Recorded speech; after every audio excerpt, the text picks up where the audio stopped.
സ്വർണ്ണവിലയിൽ കുതിപ്പ് തുടരുന്നു. 1 ഗ്രാം സ്വർണ്ണത്തിന് 55 രൂപ കൂടി. ഇതോടെ ഒരു പവൻ സ്വർണ്ണത്തിന് ഇന്നത്തെ വില 84,680 രൂപയായി ഉയർന്നു. ആര്യ വിനോദ് വിവരങ്ങളുമായി ചേരുന്നു. ആര്യ, എന്തുകൊണ്ടാണ് തുടർച്ചയായി സ്വർണ്ണവില കൂടുന്നത്?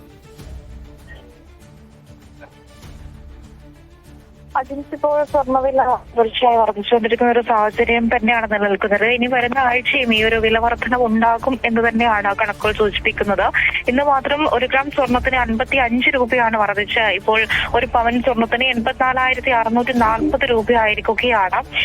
ഈ ഒരു വില വർധനവിന് തൊട്ട് മുൻപ് തന്നെ ചെറിയ രീതിയിലുള്ള വില കുറവ് ഉണ്ടായിരുന്നു. ഈ ഒരു വില വർധനവിന് തൊട്ട് മുൻപ് 2 ദിവസം മുൻപ് ഈ ഒരു കുറവും ഉണ്ടായിരുന്നു. എന്നാൽ ഈ തുടർച്ചയായി വില വർദ്ധിക്കും എന്ന് തന്നെയാണ് സൂചനകൾ തന്നെയാണ് നമുക്കിപ്പോൾ ലഭിക്കുന്നത്. പ്രസിഡന്റ് ട്രംപിന്റെ താരിഫ് നിരക്ക് വർധനവും US ഫെഡറൽ റിസർവ് പലിശ നിരക്ക് കുറയ്ക്കുമെന്ന സൂചനകളും ഈ ഒരു കാരണങ്ങളെല്ലാം തന്നെ വില വർധനവിന് കാരണമാകുന്നു. ശരി ആര്യ.